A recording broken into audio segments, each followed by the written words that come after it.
મારા ભાઈનો ફોન આવ્યો અને તેણે કહ્યું કે માં ગઈકાલે રાત્રે મરી ગઈ, બધી સંપત્તિ મારા નામે છે, તને એક પણ પૈસો નહીં મળે। ત્યારે હું હસી પડી, કારણ કે માં તે જ વખતે મારી બરાબર બાજુમાં ઊભી હતી, ચા બનાવી રહી હતી અને મારા ભાઈને શું ખબર કે હું છેલ્લા 3 વર્ષથી તેની દરેક ચાલ, દરેક જૂઠ અને દરેક દગાને રેકોર્ડ કરી રહી હતી। જે સંપત્તિને તે પોતાની સમજી રહ્યો હતો તેનો અડધો હિસ્સો તો મારા નામે હતો જ, અને બાકીની જે વાર્તા છે તે સાંભળીને તમે સમજી જશો કે જે બહેનને તે નબળી સમજતો હતો તે તેને બરબાદ કરવા માટે કેટલી તૈયાર હતી।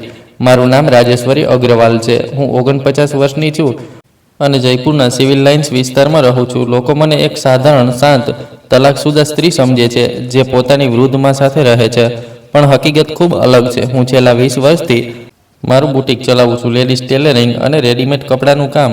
મારી દુકાન સિવિલ લાઇન્સના મુખ્ય બજારમાં છે, જે મારા જ નામ પર છે। 44 લાખની દર મહિને 60,000ની કમાણી, 18 લાખની ફિક્સ ડિપોઝિટ અને એક એવી યોજના જે મારા ભાઈની બધી ચાલ ધૂળમાં મેળવી દેવા માટે તૈયાર હતી। જો તમે પણ એ સાંભળવા માંગો છો કે મેં મારા ભાઈ વિરુદ્ધ કેવી રીતે ન્યાય મેળવ્યો અને મારી માને તેના લાલચુ દીકરાથી કેવી રીતે બચાવી, તો આ વિડીયોને લાઇક કરો અને ચેનલને સબસ્ક્રાઇબ કરવાનું ભૂલતા નહીં। તે દિવસની વાત કરું છું તો સવારના 8 વાગ્યા હતા। હું મારા બુટીકમાં નવા કપડાની ડિલિવરી જોઈ રહી હતી। મારી માં 72 વર્ષની ઉર્મિલા દેવી ઘરે ચા બનાવી રહી હતી। ત્યારે મારા ભાઈ વિકાસનો ફોન આવ્યો। તેના અવાજમાં એક વિચિત્ર આત્મવિશ્વાસ હતો, જાણે તેણે કોઈ મોટી જીત મેળવી લીધી હોય। તેણે કહ્યું, રાજેશ્વરી, હું તને જણાવી દઉં, માં ગઈકાલે રાત્રે ગુજરી ગઈ। અંતિમ સંસ્કાર શુક્રવારે રાખ્યા છે અને હા, તેમણે પોતાની બધી સંપત્તિ, બધા પૈસા, બધું જ મારા નામે કરી દીધું હતું। તારા નામે કશું જ પણ નથી। તું સમજે છે ને, દીકરો હોવાનો ફરક હોય છે। હું એક ક્ષણ માટે સ્તબ્ધ થઈ ગઈ। પછી મને સમજાયું, આ માણસ એટલો નીચે પડી શકે છે કે પોતાની જીવતી માના મૃત્યુનું જૂઠ બોલી શકે ફક્ત સંપત્તિ માટે। મેં તરત જ માને ફોન કર્યો। તેમણે હસતા હસતા કહ્યું, દીકરી, હું બિલકુલ ઠીક છું, અત્યારે જ તુલસીમાં પાણી રેડ્યું છે। વિકાસે ફોન કર્યો શું? તેણે કંઈ કહ્યું શું? ત્યારે મને આખી વાત સમજાઈ। મારો ભાઈ હવે બધી હદો પાર કરી ચૂક્યો હતો। તેણે વિચારી લીધું હતું કે તે માના મૃત્યુના જૂઠા સમાચાર ફેલાવીને, નકલી મૃત્યુ પ્રમાણપત્ર બનાવીને અને જાલી વસિયત સાથે બધી સંપત્તિ હડપ કરી લેશે। પણ તેને શું ખબર હતી કે હું છેલ્લા 3 વર્ષથી તેની દરેક હરકત પર નજર રાખી રહી હતી। મેં ખૂબ જ શાંતિથી વિકાસને કહ્યું, ઠીક છે ભાઈ સાહેબ, હું સમજી ગઈ, અંતિમ સંસ્કારમાં આવી જઈશ, અને મેં ફોન કાપી નાખ્યો। પછી મેં તરત જ મારી વકીલ બહેનપણી અદિતિ ત્યાગીને ફોન કર્યો। તે મારી કોલેજની મિત્ર છે અને છેલ્લા 5 વર્ષથી સંપત્તિ અને છેતરપિંડીના કેસોમાં નિષ્ણાત બની ચૂકી છે।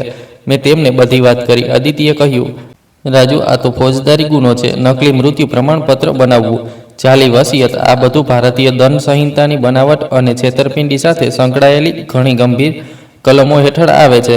આમાં સખત સજા થઈ શકે છે। તારી પાસે પુરાવા છે? મેં હસતા હસતા કહ્યું, આદિતિ, મારી પાસે ફક્ત પુરાવા નથી, મારી પાસે આખો કેસ તૈયાર છે। તમે વિચારતા હશો કે હું આટલી તૈયાર કેવી રીતે હતી? તો સાંભળો, મારી વાર્તા શરૂ થાય છે આજથી 20 વર્ષ પહેલાં, જ્યારે હું 29 વર્ષની હતી અને એક ખૂબ જ ઝેરી લગ્ન જીવનમાં ફસાયેલી હતી। મારા લગ્ન અમિત ગુપ્તા સાથે થયા હતા। તે નિકાસનો વેપાર ચલાવતો હતો। શરૂઆતમાં બધું સારું હતું, પણ ધીમે ધીમે ખબર પડી કે તેની ખરાબ આદતો છે, દારૂ પીવો, ઘરે આવીને ઝઘડો કરવો અને મારી કમાણી પર પણ પોતાના વેપારમાં લગાવી દેવી। હું તે સમયે એક નાની સીવણની દુકાન ચલાવતી હતી। ઘરની પાસે જ ભાડાની દુકાનમાં દર મહિને 10-15 હજાર કમાઈ લેતી હતી, પણ અમિતને આ પણ સહન નહોતું થતું। તે કહેતો, સ્ત્રીઓને ઘરમાં રહેવું જોઈએ, દુકાનનું બંધ કરી દે। જ્યારે મેં ના પાડી તો તેણે મારા પર હાથ ઉપાડવાનું શરૂ કરી દીધું। 6 વર્ષ મેં તે નરકમાં વિતાવ્યા। મારા મા બાપ ત્યારે પણ જીવતા હતા। પપ્પા રિટાયર્ડ પોસ્ટ માસ્ટર હતા। તેમણે ઘણું સમજાવ્યું કે દીકરી, તલાક લઈ લે, પણ તે જમાનામાં તલાક કેટલી મોટી વાત હતી એ તમે બધા જાણો છો। પછી 8 વર્ષ પહેલાં એક દિવસ અમિતે મને એટલી ખરાબ રીતે મારી કે મારો હાથ તૂટી ગયો। તે દિવસે મેં નક્કી કરી લીધું। મેં પોલીસમાં ફરિયાદ કરી, તબીબી પ્રમાણપત્ર લીધું અને તલાક માટે કેસ દાખલ કરી દીધો। 1.5 વર્ષ અદાલતની લડાઈ ચાલી, પણ મેં હાર ન માની અને છેવટે 7 વર્ષ પહેલાં મને તલાક મળી ગયા। તે સમયે મારી ઉંમર 42 વર્ષ હતી। મારા કોઈ બાળકો નહોતા। હું એકલી હતી, પણ મારી સાથે મારી માં હતી। મારા પપ્પા તેના 2 વર્ષ પહેલાં જ ગુજરી ચૂક્યા હતા। હાર્ટ એટેક આવ્યો હતો અચાનક। તે સવારે ઓફિસ જવાની તૈયારી કરી રહ્યા હતા અને બસ ચાલ્યા ગયા। માં બિલકુલ તૂટી ગઈ હતી, પણ તેમણે મને સંભાળી કહ્યું, દીકરી, હવે આપણે બંને એકબીજાનો સહારો બનીને જીવવાનું છે. તે દિવસોમાં મારા ભાઈ વિકાસની હાલત સારી હતી. તેનો કપડાનો જથ્થાબંધ વેપાર ચાલતો હતો. તેની પત્ની નીતુ એક સરકારી શાળામાં શિક્ષિકા હતી. તેમનો એક દીકરો હતો અર્જુન, જે ત્યારે 10 વર્ષનો હતો. વિકાસભાઈ ત્યારે પણ થોડા લાલચુ હતા, પણ એટલા નહીં જેટલા પછીથી થઈ ગયા. પપ્પાના મૃત્યુ પછી તેમની સંપત્તિની વહેંચણી થઈ. તેમની પાસે સિવિલ લાઇન્સમાં એક 3 બેડરૂમનું મકાન હતું, જે તે સમયે 50 લાખનું હતું. સાથે પોસ્ટ ઓફિસની પેન્શન, પ્રોવિડન્ટ ફંડના પૈસા અને કેટલીક ફિક્સ ડિપોઝિટ, કુલ મળીને 65 થી 70 લાખની સંપત્તિ હતી. માએ કહ્યું કે તે પોતાના મકાનમાં જ રહેશે અને પોતાની જિંદગી પોતાના હિસાબે જીવશે. વિકાસે આ વાત પસંદ ન આવી. તે ઈચ્છતો હતો કે મા કાં તો તેની સાથે રહે અથવા તો મકાન વેચીને પૈસા વહેંચી લે, પણ માએ સ્પષ્ટ ના પાડી દીધી. તેમણે કહ્યું, આ ઘર મેં અને તારા પિતાજીએ મળીને બનાવ્યું છે. અહીં મારી યાદો છે. હું અહીં જ રહીશ. તલાક પછી હું પણ મા સાથે રહેવા લાગી. મેં મારી સીવણની દુકાનને વધારવાનો નિર્ણય કર્યો. મારી પાસે તલાકથી મળેલા 1 લાખ હતા, જે અમિતે અદાલતના આદેશથી આપવા પડ્યા હતા. મેં તે પૈસાથી સિવિલ લાઇન્સના બજારમાં એક નાની દુકાન ખરીદી લીધી. 15 લાખમાં મળી હતી. બાકી 5 લાખનું દેવું લીધું. પછી ધીમે ધીમે મેં તેને એક પૂરા બુટીકમાં ફેરવી દીધી. આજે તે દુકાન 44 લાખની છે. મારું દેવું 4 વર્ષ પહેલાં જ ચૂકવાઈ ગયું. દર મહિને 60,000ની સ્થિર આવક થાય છે. મેં મારી ફિક્સ ડિપોઝિટ બનાવી, LICની પોલિસી લીધી અને મારા નામે એક બચત ખાતું પણ રાખ્યું, જેમાં માની જાણકારી વિના કોઈ પણ પૈસા ન ઉપાડી શકે. પરંતુ વિકાસભાઈને આ બધું સહન ન થયું. તેમને લાગતું હતું કે હું તલાકશુદા છું, તો મારે તો બસ માના ઘરમાં પડ્યા રહેવું જોઈએ. મારો ખુદનો વેપાર, મારી પોતાની કમાણી, આ બધું તેમને ખૂંચતું હતું. અને ધીમે ધીમે જેમ જેમ તેમનો પોતાનો વેપાર ડૂબવા લાગ્યો, તેમની નજર માની સંપત્તિ પર મંડરાવા લાગી. 5 વર્ષ પહેલાં વિકાસભાઈનો કપડાનો વેપાર ખરાબ રીતે ડૂબ્યો. તેમણે કેટલાક ખોટા નિર્ણયો લીધા. કેટલાક લોકોને માલ ઉધાર આપી દીધો, જેમણે પૈસા પાછા ન આપ્યા, અને કેટલાક પૈસા જુગારમાં પણ ગુમાવ્યા. હા, મને પાછળથી ખબર પડી કે વિકાસભાઈ જુગાર રમવા લાગ્યા હતા. તેમના પર 15-20 લાખનું દેવું થઈ ગયું. ત્યારે તેમણે મા પાસેથી પહેલીવાર પૈસા માંગ્યા, 5 લાખ. માએ પૂછ્યું, કેમ જોઈએ? તો તેમણે કહ્યું, વેપારમાં લગાવવા છે. માએ પોતાની એક ફિક્સ ડિપોઝિટ તોડીને તેમને આપી દીધા. પણ તે પૈસા વેપારમાં નહીં, પરંતુ દેવું ચૂકવવામાં અને જુગારમાં ગયા. 6 મહિના પછી ફરી માંગ્યા, આ વખતે 10 લાખ. માએ ના પાડી દીધી. કહ્યું, બેટા, હવે મારી પાસે એટલા પૈસા નથી. અને તે પહેલાવાળા 5 લાખનું શું કર્યું તે પણ જણાવ. તે દિવસે પહેલીવાર વિકાસભાઈએ મા સાથે ઊંચા અવાજે વાત કરી. કહ્યું, હું તારો દીકરો છું. તારે મને પૈસા આપવા જોઈએ. આ ઘર પણ આખરે મારું જ થશે. મા ચૂપ થઈ ગઈ. હું તે સમયે દુકાન પર હતી. સાંજે જ્યારે ઘરે આવી તો માની આંખો લાલ હતી. તેમણે મને બધું કહ્યું. મેં તે જ દિવસે નક્કી કરી લીધું કે હવે મારે સાવધાન રહેવું પડશે. વિકાસભાઈની નજર માની સંપત્તિ પર મંડરાઈ ચૂકી હતી. આવતા થોડા મહિનાઓમાં વિકાસભાઈની ભાભી નીતુનું વલણ પણ બદલાવા લાગ્યું. પહેલાં તે માને ખૂબ માન આપતી હતી, પણ હવે જ્યારે પણ મા તેમના ઘરે જતી તો તે ઠંડા વર્તનથી પેશ આવતી. ક્યારેક ચા પણ સરખી રીતે ન બનાવતી. મા માટે સાદું ભોજન રાખતી, જ્યારે બાકી બધા લોકો માટે સારા પકવાન. એક દિવસ હું મા સાથે તેમના ઘરે ગઈ હતી. રક્ષાબંધનનો તહેવાર હતો. મા અર્જુનને રાખડી બાંધવા ગઈ હતી. નીતુ ભાભી દ્વારા જ રોકી દેવામાં આવી. કહ્યું, અમ્માજી, અર્જુન ઘરે નથી, તે મિત્રો સાથે ગયો છે. આ જૂઠ હતું. મેં બારીમાંથી અર્જુનને અંદર જોયો હતો. માએ કશું ન કહ્યું, બસ હસીને પાછી આવી ગઈ. ઘરે આવીને તે પોતાના રૂમમાં ચાલી ગઈ. મેં દરવાજાની તિરાડમાંથી જોયું, તે રડી રહી હતી. તે દિવસે મારું લોહી ઉકળી ઉઠ્યું, પણ મેં મારી જાતને કાબૂમાં રાખી. હું જાણતી હતી કે ગુસ્સામાં કોઈ નિર્ણય લેવો યોગ્ય નથી હોતો. ત્યાર પછીના 6 મહિના વધુ ભયાનક હતા. વિકાસભાઈ દર અઠવાડિયે આવતા અને મા પાસે પૈસાની માંગણી કરતા. ક્યારેક કહેતા દવા માટે જોઈએ, ક્યારેક અર્જુનની ફી માટે, ક્યારેક ઘરના ખર્ચ માટે. મા સમજી રહી હતી કે બધું જૂઠ છે, પણ તે પોતાના દીકરાને ના પાડી શકતી નહોતી. ધીમે ધીમે તેમણે પોતાની 3 ફિક્સ ડિપોઝિટ તોડી નાખી. કુલ 15 લાખ વિકાસભાઈને આપી દીધા. મેં માને કહ્યું, મા, હવે બસ કર. ભાઈ સાહેબ તારો ફાયદો ઉઠાવી રહ્યા છે. પણ માએ કહ્યું, દીકરી, તે મારો દીકરો છે. હું તેને કેવી રીતે ના પાડું? ત્યારે મેં એક બીજો રસ્તો વિચાર્યો. મેં મને સમજાવ્યું કે આપણે સંપત્તિના કાગળો સુરક્ષિત રાખવા જોઈએ. મેં આદિતિની સલાહ લીધી. તેણે જણાવ્યું કે મા પોતાની સંપત્તિનો કેટલોક હિસ્સો મારા નામે કરી શકે છે, જેથી વિકાસભાઈની હરકતોથી બચી શકાય. શરૂઆતમાં મા રાજી ન થઈ. તેમને લાગ્યું કે બંને બાળકોમાં ભેદભાવ થઈ જશે, પણ મેં તેમને સમજાવ્યું, મા, હું તારી સંપત્તિ નથી ઈચ્છતી. હું બસ એટલું ઈચ્છું છું કે ભાઈ સાહેબ તને બેઘર ન કરી દે. જો અડધો હિસ્સો મારા નામે હોય તો ઓછામાં ઓછું આ ઘરમાં તારો હક બની રહેશે. માને મારી વાત સમજાય. અમે 3 વર્ષ પહેલાં ખૂબ જ ચૂપચાપ કાયદાકીય રીતે મારા મકાનનો અડધો હિસ્સો મારા નામે રજીસ્ટર કરાવી દીધો. હવે તે મકાન માં અને મારું સંયુક્ત હતું. અમે વિકાસભાઈને ન જણાવ્યું. આ અમારું રહસ્ય હતું. પણ વિકાસભાઈની હરકતો ન અટકી, ઉલટાની વધી ગઈ. 3 વર્ષ પહેલાંથી લઈને અત્યાર સુધીની જે ઘટનાઓ બની તે સાંભળીને તમારું લોહી ઉકળી ઉઠશે. પહેલી મોટી ઘટના ત્યારે બની જ્યારે વિકાસભાઈએ માને કહ્યું કે તે પોતાનું મકાન વેચી દે. તેમણે કહ્યું, અમ્મા, આ મોટું ઘર છે. તમને અને રાજેશ્વરી બંનેને આટલી જગ્યાની શું જરૂર? વેચી દો, પૈસા વહેંચી લો. હું મારું દેવું ચૂકવી દઈશ. તમે નાનો ફ્લેટ લઈ લો. માએ સ્પષ્ટ ના પાડી દીધી. ત્યારે વિકાસભાઈએ ધમકી આપી કહ્યું, જો તમે નહીં વેચો તો હું કોર્ટમાં કેસ કરી દઈશ. હું દીકરો છું, મારો પણ હક બને છે. મેં ત્યારે પહેલીવાર મારી જીભ ખોલી. મેં કહ્યું, ભાઈ સાહેબ, આ ઘર પપ્પાએ માના નામે છોડ્યું છે. તમારો આમાં કોઈ હક નથી બનતો.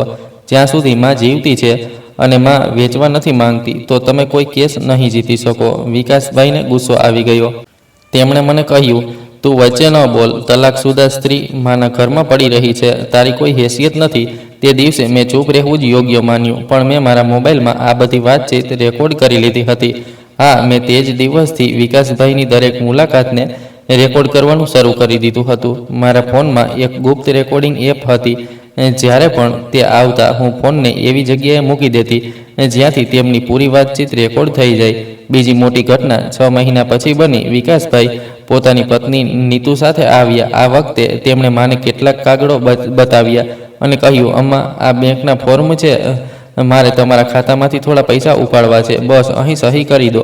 માએ કાગળ જોયા તો સમજાયું નહીં. તે બોલી, બેટા, આ શું છે? મને બરાબર સમજાતું નથી. નીતુ ભાભી બોલી, અમ્માજી, તમે બસ સહી કરી દો. બાકી બધું અમે સંભાળી લઈશું. તમારે ચિંતા કરવાની જરૂર નથી. હું તે સમયે રસોડામાં હતી.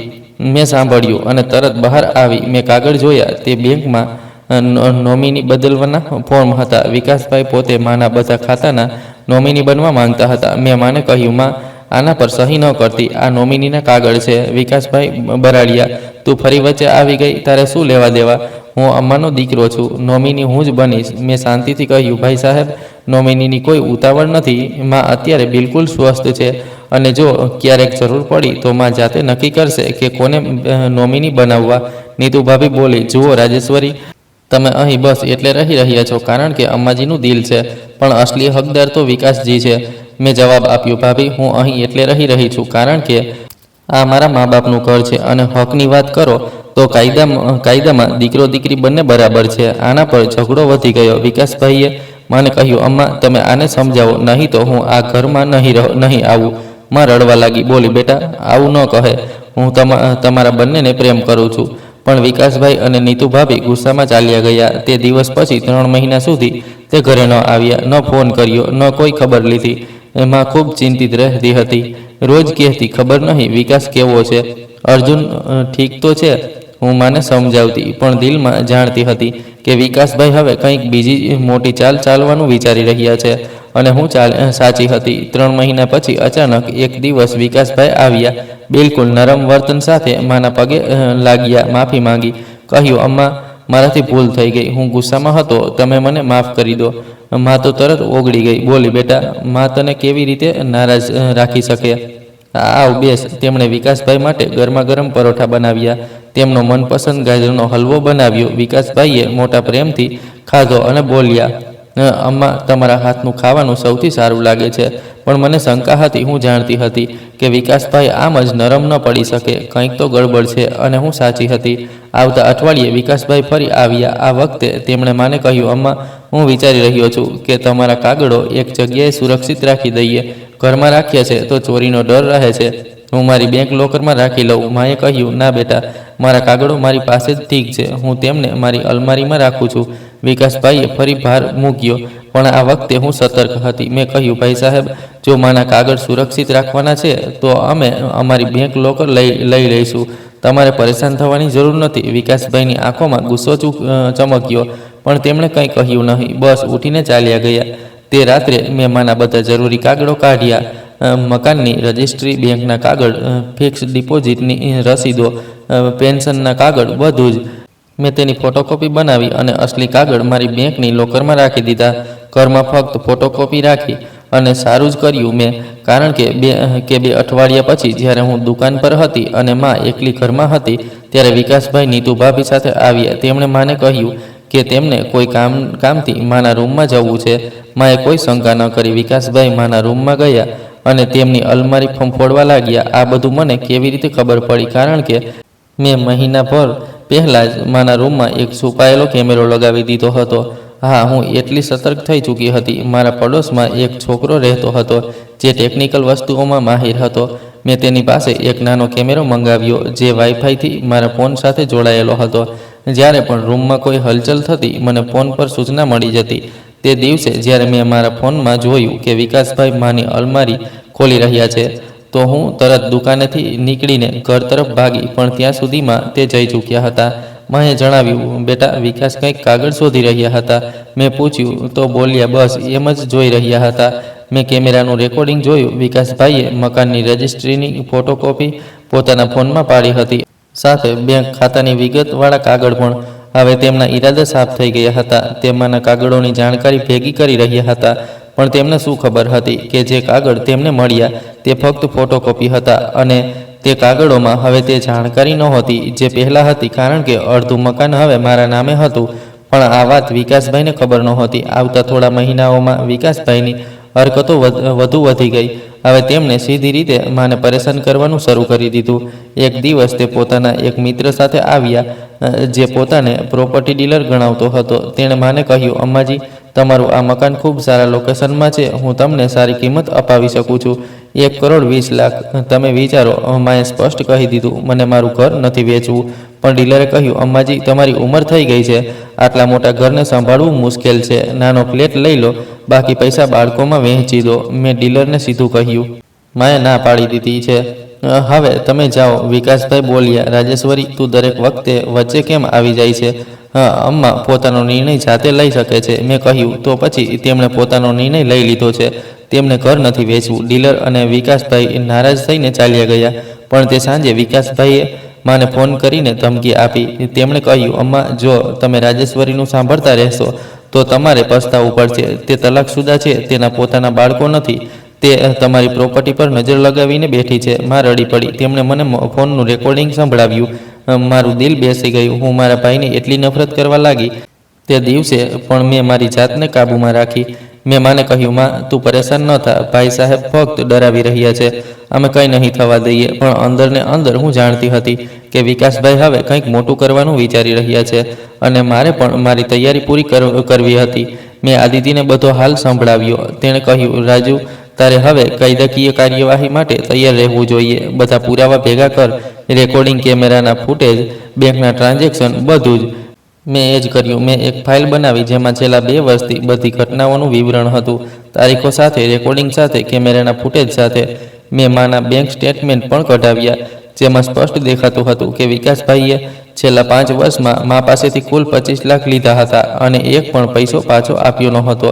મેં એક મનોચિકિત્સકને પણ મળીને માની તપાસ કરાવી. ડૉક્ટરે લેખિતમાં આપ્યું કે માં સંપૂર્ણ રીતે માનસિક રીતે સ્વસ્થ છે અને પોતાના નિર્ણયો લેવામાં સક્ષમ છે. આ એટલા માટે જરૂરી હતું કારણ કે મને ડર હતો કે વિકાસભાઈ ક્યાંક એ ના કહી દે કે માં વૃદ્ધ થઈ ગઈ છે અને ઠીકથી નથી વિચારી શકતી. સાથે જ મેં મારા મહોલ્લાના કેટલાક લોકો સાથે પણ વાત કરી. અમારા પડોશી શર્માજીએ, જે રિટાયર્ડ વકીલ હતા, સોસાયટીના પ્રેસિડન્ટ મીના ચૌધરી, બધા લોકો માને સારી રીતે જાણતા હતા. મેં તેમને પણ વિકાસભાઈની હરકતો વિશે જણાવ્યું. તેમણે કહ્યું કે જો ક્યારેય જરૂર પડી તો તેઓ જુબાની આપશે. હું પૂરી રીતે તૈયાર થઈ રહી હતી.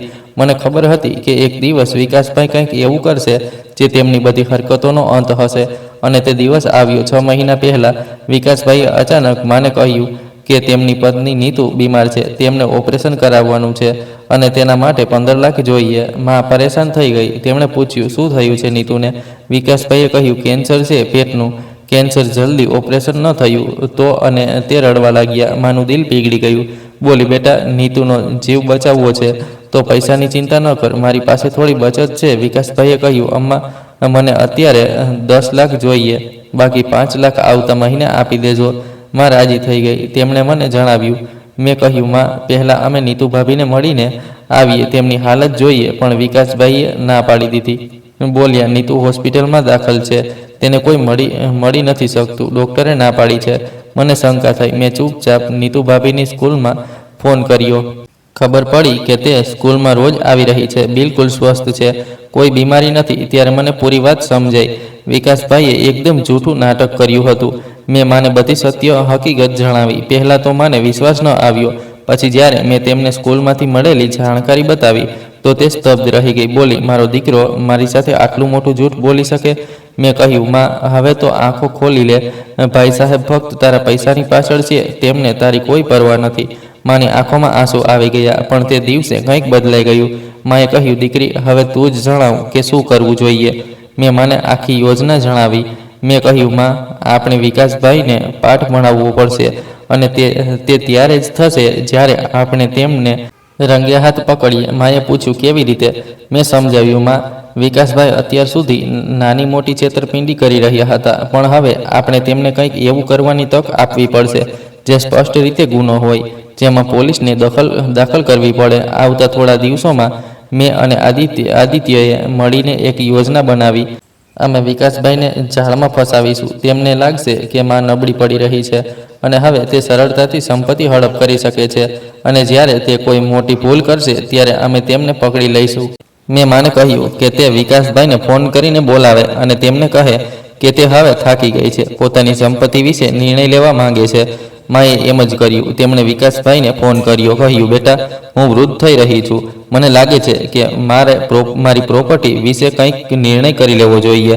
વિકાસભાઈ તરત ખુશ થઈ ગયા. બોલ્યા, હા અમ્મા, આ સાચી વિચારસરણી છે. તમે શું વિચારી રહ્યા છો? માએ કહ્યું, તો આવ વાત કરીશું. બીજા દિવસે વિકાસભાઈ આવ્યા. તેમની સાથે એક વકીલ પણ હતો. તે વકીલ પાસે પહેલેથી જ કેટલાક કાગળ તૈયાર હતા, વસિયતના કાગળ, જેમાં લખ્યું હતું કે માં પોતાની બધી સંપત્તિ વિકાસને આપી રહી છે.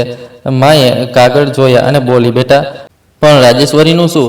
તેને તો કંઈ મળવું જોઈએ. વિકાસભાઈએ કહ્યું, અમ્મા, રાજેશ્વરીની પોતાની દુકાન છે, પોતાની કમાણી છે, તેને કોઈ વસ્તુની જરૂર નથી, અને આમ પણ દીકરાનો હક પહેલા બને છે.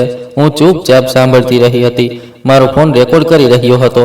માએ કહ્યું, ઠીક છે બેટા, પણ મને થોડા દિવસ વિચારવા દે. વિકાસભાઈ નિરાશ થઈ ગયા, પણ તે કાગળ ત્યાં જ છોડી ગયા. બોલ્યા, અમ્મા, તમે વિચારી લો, પણ જલ્દી નિર્ણય કરી લેજો, ખબર નહીં ક્યારે શું થઈ જાય. આ છેલ્લી લાઈન એક પ્રકારની ધમકી હતી. મારા રૂવાડા ઊભા થઈ ગયા. ત્યાર પછીના 3 મહિના ખૂબ તણાવભર્યા હતા. વિકાસભાઈ દર અઠવાડિયે આવતા અને મા પર દબાણ બનાવતા કે તે વસિયત પર સહી કરી દે. ક્યારેક પ્રેમથી સમજાવતા, ક્યારેક ડરાવતા, ધમકાવતા. એકવાર તેમણે કહ્યું, અમ્મા, જો તમે વસિયત નહીં કરી અને કંઈક થઈ ગયું તો બધી પ્રોપર્ટી કોર્ટમાં અટકી જશે, પછી વર્ષો કેસ ચાલશે. બીજી વાર બોલ્યા, અમ્મા, ઘડપણમાં એકલા રહેવું ઠીક નથી, તમે મારી સાથે આવીને રહો, રાજેશ્વરીની પોતાની જિંદગી છે. ત્રીજી વાર ધમકી આપી, અમ્મા, જો તમે રાજેશ્વરીના કહેવામાં આવતા રહ્યા તો તમને ઓલ્ડ એજ હોમ મોકલવા પડશે. દરેક વખતે હું બધું રેકોર્ડ કરી લેતી. મારી પાસે હવે એટલા પુરાવા જમા થઈ ગયા હતા કે કોઈ પણ કોર્ટમાં વિકાસભાઈની પોલ ખુલી જતી. પણ હું રાહ જોઈ રહી હતી. મને ખબર હતી કે વિકાસભાઈ જલ્દી જ ધીરજ ગુમાવી દેશે અને કંઈક એવું કરશે જે તેમના માટે જેલની સજા બની જશે. અને તે દિવસ આવી ગયો. 2 મહિના પહેલા એક સાંજે વિકાસભાઈ એકલા આવ્યા. તે ખૂબ પરેશાન દેખાઈ રહ્યા હતા. તેમણે માને કહ્યું, અમ્મા, હું ખૂબ મુસીબતમાં છું. મારા પર સાહુકારોનું 30 લાખનું દેવું છે. તે લોકો જીવથી મારી નાખવાની ધમકી આપી રહ્યા છે. માં ગભરાઈ ગઈ. બોલી, હે ભગવાન, બેટા, તે આટલું દેવું કેવી રીતે લઈ લીધું? વિકાસભાઈ બોલ્યા, અમ્મા, વેપારમાં લગાવ્યું હતું, પણ નુકસાન થઈ ગયું. હવે મારી પાસે કોઈ રસ્તો નથી બચ્યો. તમે તમારું ઘર ગીરવે મૂકી દો, હું દેવું ચૂકવી દઈશ. માએ કહ્યું, બેટા, ઘર કેવી રીતે ગીરવે મૂકી દઉં? અમે ક્યાંય રહીશું? વિકાસભાઈએ કહ્યું, અમ્મા, હું 2-3 મહિનામાં બધું ઠીક કરી દઈશ, પછી ઘર પાછું છોડાવી લઈશ. તમે ચિંતા ન કરો. માએ ના પાડી દીધી. બોલી, ના બેટા, હું ઘર ગીરવે ન મૂકી શકું. વિકાસભાઈનો પારો ચડી ગયો. તેમણે ઊંચા અવાજે કહ્યું, તો પછી હું મરી જાઉં. સાહુકાર મને મારી નાખશે. તમને પોતાના દીકરાના જીવ કરતાં વધારે આ ઘર વહાલું છે. માં રડવા લાગી. હું વચ્ચે આવી. મેં કહ્યું, ભાઈ સાહેબ, શાંત થઈ જાઓ, અમે કોઈ રસ્તો કાઢીશું. પણ વિકાસભાઈ મારા પર બરાડ્યા. તું ચૂપ રહે, તારા કારણે જ અમ્મા મને કંઈ નથી આપતી. તું અમ્માના કાન ભરી રહી છે. તેમણે મારી તરફ હાથ ઉપાડ્યો. હું ડરી ગઈ, પણ ત્યારે જ અમારા પડોશી શર્માજી અવાજ સાંભળીને આવી ગયા. તેમણે વિકાસભાઈને રોક્યા. કહ્યું, વિકાસ, આ શું રીત છે? તું પોતાની બહેન પર હાથ ઉપાડી રહ્યો છે? વિકાસભાઈ થોડા શાંત થયા, પણ ગુસ્સામાં બોલ્યા, શર્માજી, તમે વચ્ચે ન પડો. આ અમારા ઘરનો મામલો છે. અને તે ચાલ્યા ગયા. તે રાત્રે મેં આદિતિને બોલાવી. મેં તેને બધી વાત જણાવી. આદિતિએ કહ્યું, રાજુ, હવે આપણે પોલીસની મદદ લેવી જોઈએ. વિકાસે તારા પર હાથ ઉપાડવાની કોશિશ કરી. આ હુમલો મારપીટની કોશિશ છે. આના માટે પોલીસમાં ફરિયાદ કરી શકાય છે. પણ મેં કહ્યું, ના આદિતિ, અત્યારે નહીં. મને લાગે છે કે વિકાસભાઈ હવે કંઈક વધુ મોટું કરવાના છે. આપણે બસ થોડી વધુ રાહ જોવી પડશે.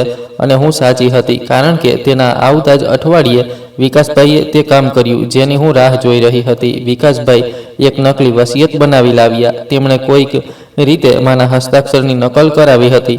તે વસિયતમાં લખ્યું હતું કે માં પોતાની બધી સંપત્તિ વિકાસને આપી રહી છે, અને સાથે એક પત્ર પણ હતો જેમાં લખ્યું હતું કે માં હવે વૃદ્ધ થઈ ગઈ છે અને પોતાના નિર્ણયો ઠીકથી નથી લઈ શકતી.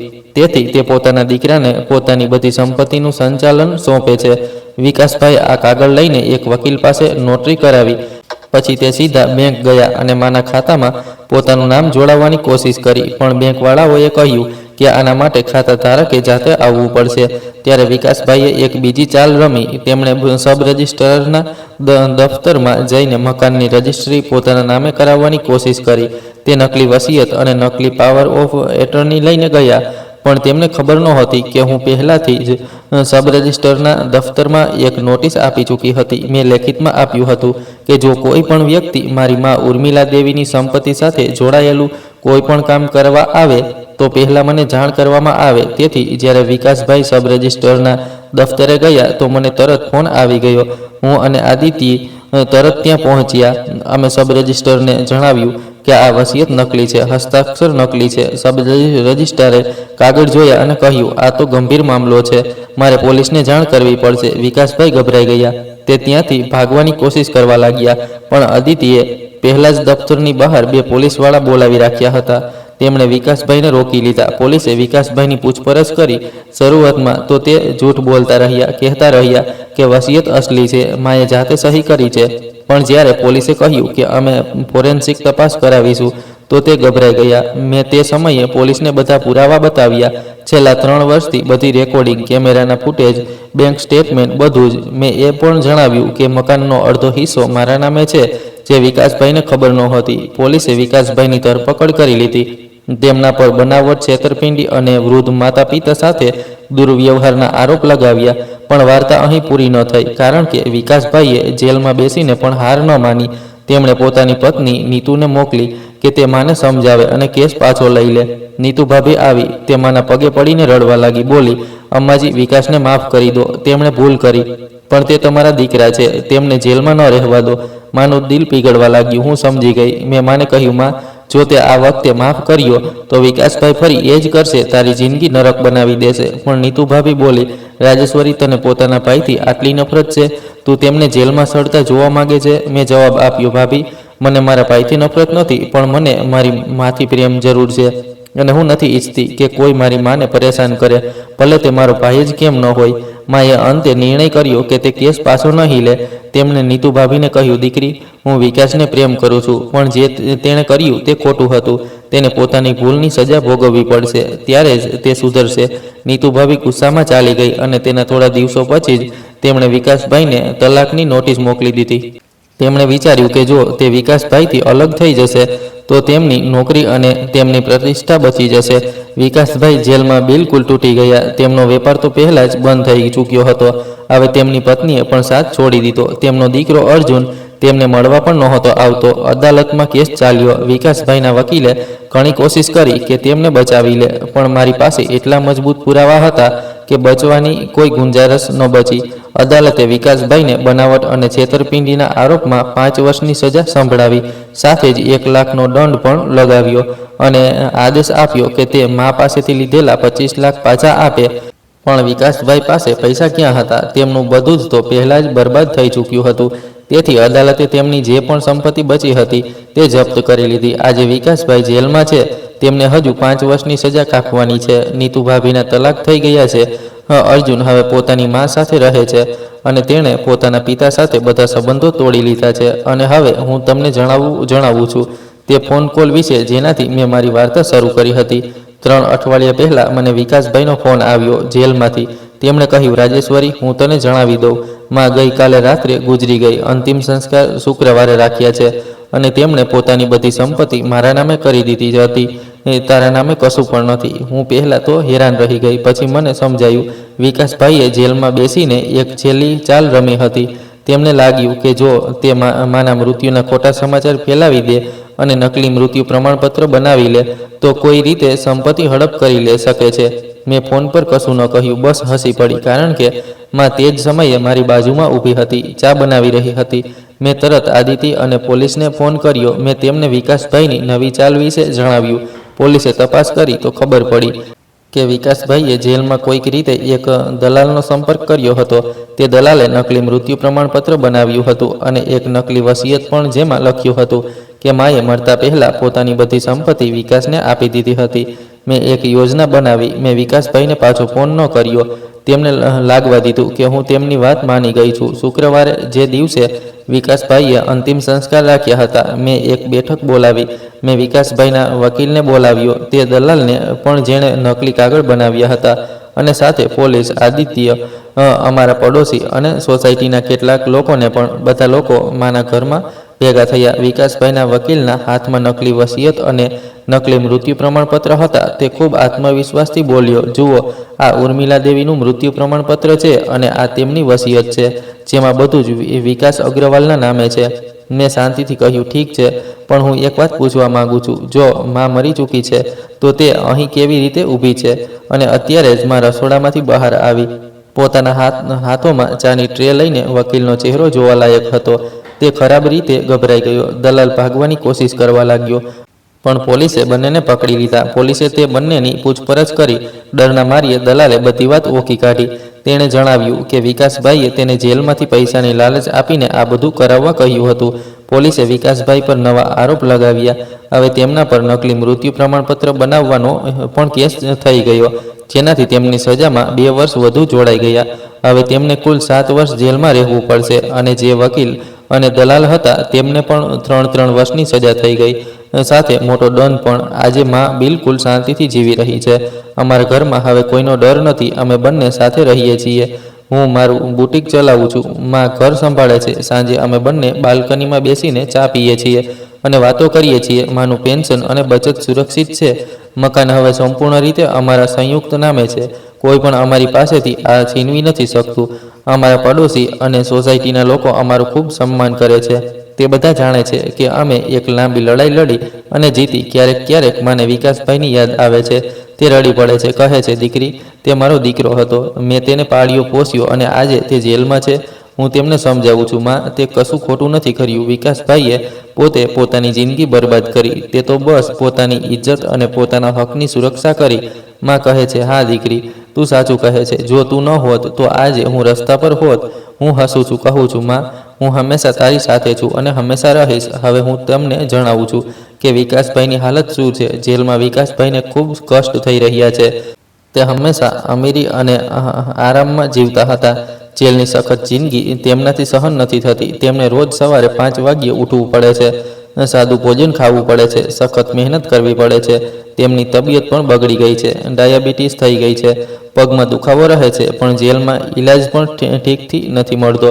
નીતુ ભાભી તલાક પછી ફરીથી લગ્ન કરી લીધા છે. અર્જુન હવે પોતાના પિતા સાથે વાત પણ નથી કરતો. વિકાસભાઈ એકલા પડી ગયા છે. જેલની બહાર તેમની કોઈ પ્રતિષ્ઠા નથી બચી. જે લોકો તેમને જણાવતા હતા તે બધા હવે તેમનાથી દૂર ભાગે છે.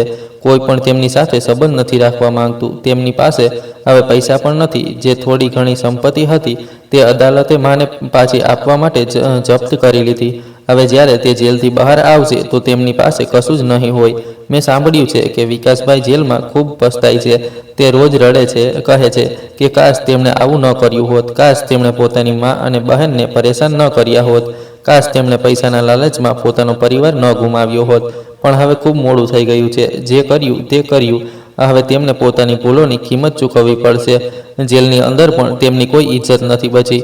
બીજા કેદીઓ તેમને બેઈમાન ભાઈ કહીને બોલાવે છે, કારણ કે બધાને ખબર છે કે તેમણે પોતાની વૃદ્ધ મા સાથે શું કર્યું. ક્યારેક જેલના સિપાહી પણ તેમને ટોણો મારે છે. કહે છે, અગ્રવાલ સાહેબ, તમારી માના નકલી મૃત્યુના અંતિમ સંસ્કાર થઈ ગયા કે શું? વિકાસભાઈનું માથું શરમથી ઝૂકી જાય છે. તે કશું જવાબ નથી આપી શકતા. મને તેમના પર બિલકુલ પણ દયા નથી આવતી. તે જે ભોગવી રહ્યા છે તે તેમણે પોતે કમાયું છે. તેમણે પોતાની માને તડપાવી, પોતાની બહેનને પરેશાન કરી, ફક્ત પૈસા માટે. હવે તેમને પણ તડપવું જોઈએ. મેં મારી જિંદગીમાં એક વાત શીખી છે, ધીરજ અને રણનીતિથી દરેક લડાઈ જીતી શકાય છે. જો હું ગુસ્સામાં આવીને તરત પ્રતિક્રિયા આપતી તો કદાચ આજે મારી પાસે આટલા મજબૂત પુરાવા ન હોત. પણ મેં ધીરજ રાખી. મેં દરેક હરકતને નોટ કરી, દરેક વાતચીત રેકોર્ડ કરી, અને જ્યારે સાચો સમય આવ્યો તો મેં એકસાથે બધું સામે રાખી દીધું. આજે મારું બુટીક ખૂબ સારું ચાલી રહ્યું છે. મારી ગ્રાહક સંખ્યા વધી ગઈ છે, કારણ કે મારી વાર્તા મહોલ્લામાં બધાને ખબર છે. સ્ત્રીઓ મારી પાસે આવે છે અને કહે છે, રાજેશ્વરીજી, તમે અમારા માટે પ્રેરણા છો. તમે પોતાના માટે, પોતાની મા માટે ઊભા રહીને જે કર્યું તે ખૂબ મોટી વાત છે. કેટલીક સ્ત્રીઓ તો મારી પાસે પોતાની સમસ્યાઓ લઈને આવે છે. કહે છે કે તેમની સાથે પણ પરિવારમાં અન્યાય થઈ રહ્યો છે. હું તેમને આદિત્ય સાથે મળાવું છું. અમે તેમની મદદ કરવાની કોશિશ કરીએ છીએ. મા હવે ખૂબ ખુશ રહે છે. તેમણે પોતાના ઘડપણમાં શાંતિ મેળવી છે. તે રોજ સવારે મંદિર જાય છે, પડોશીઓને મળે છે, પોતાની બહેનપણીઓ સાથે કિટી પાર્ટીમાં જાય છે. તેમની જિંદગીમાં હવે કોઈ તણાવ નથી. અમે અમારા ઘરને ફરીથી સજાવ્યું છે, નવા પડદા લગાવ્યા, દિવાલોને પેન્ટ કરાવ્યું, નવું ફર્નિચર લાવ્યા. માના રૂમમાં એક આરામદાયક ખુરશી મુકાવી, જેમાં બેસીને તે પુસ્તકો વાંચે છે. અમારા રસોડામાં હવે હંમેશા સારું ભોજન બને છે. મા પોતાની મનપસંદ વસ્તુઓ બનાવે છે, ગાજરનો હલવો, મગની દાળનો હલવો, પરોઠા, પૂરી શાક. અમે બંને સાથે બેસીને ખાઈએ છીએ, હસીએ છીએ, વાતો કરીએ છીએ. રવિવારે અમે સાથે બજાર જઈએ છીએ. માને નવી સાડીઓ ખરીદવી ગમે છે. હું તેમને જે પસંદ આવે તે અપાવું છું. હવે કોઈનો ડર નથી કે કોઈ અમારી પાસેથી અમારા પૈસા છીનવી લેશે. તહેવારો પર અમે ખૂબ સજાવટ કરીએ છીએ. દિવાળીમાં આખા ઘરમાં દીવા પ્રગટાવીએ છીએ, રંગોળી બનાવીએ છીએ, હોળીમાં રંગ રમીએ છીએ. રાખડી પર મા મારા કાંડા પર એક રાખડી બાંધે છે. કહે છે, દીકરી, તું મારા માટે દીકરાથી વધીને છે. અમારા પડોશી પણ ખૂબ સહયોગ કરે છે. શર્માજી હંમેશા અમારા ખબર અંતર પૂછે છે. સોસાયટીની પ્રેસિડન્ટ મીનાજી અમને પોતાની સભાઓમાં બોલાવે છે. બધા લોકો અમને ઇજ્જત આપે છે. મેં કેટલાક બીજા પગલાં પણ લીધા છે. મેં એક વકીલને મળીને પોતાની વસિયત બનાવી લીધી છે. જો મને ક્યારેય કંઈક થઈ ગયું તો મારી બધી સંપત્તિ માને મળશે, અને મા પછી એક સામાજિક સંસ્થાને જે વૃદ્ધ સ્ત્રીઓની મદદ કરે છે. મેં મારી દુકાનનો વીમો પણ કરાવી લીધો છે. મારી પાસે હવે 3 બચત ખાતા છે, અલગ અલગ બેંકોમાં. મારી ફિક્સ ડિપોઝિટ 22 લાખની થઈ ગઈ છે.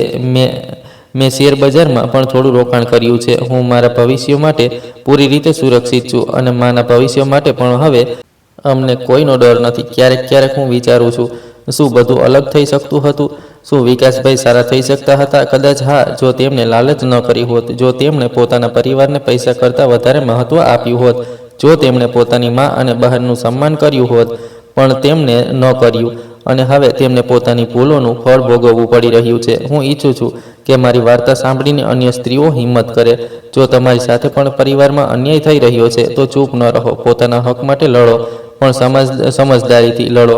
ગુસ્સામાં નહીં, રણનીતિથી. પુરાવા ભેગા કરો, દરેક વાતચીત રેકોર્ડ કરો, કાયદાકીય સલાહ લો, અને જ્યારે સાચો સમય આવે ત્યારે પોતાની પૂરી તાકાતથી લડો.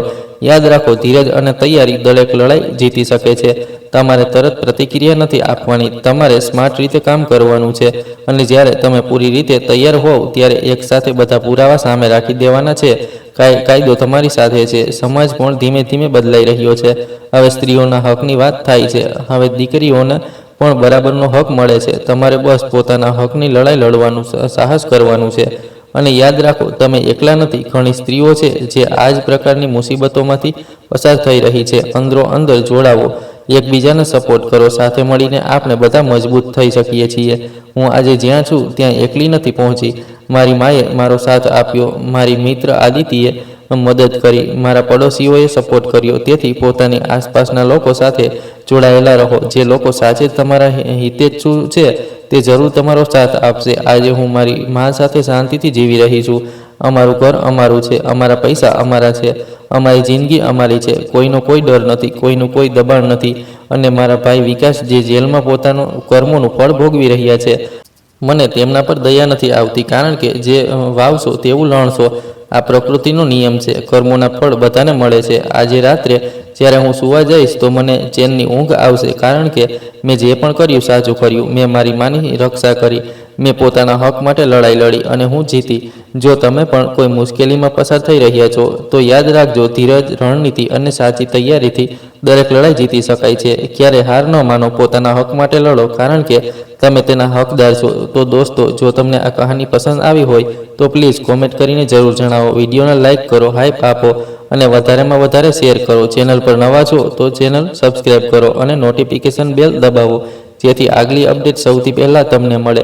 આ કહાની કેવળ પ્રેરણા અને મનોરંજનના હેતુથી લખવામાં આવી છે અને આના બધા પાત્રો અને ઘટનાઓ કાલ્પનિક છે. કોઈ પણ વ્યક્તિ, સ્થાન કે ઘટના સાથે આનો કોઈ વાસ્તવિક સંબંધ નથી. કહાનીનો હેતુ માનવતા, ભલાઈ અને સકારાત્મક વિચારનો સંદેશ આપવાનો છે. આભાર.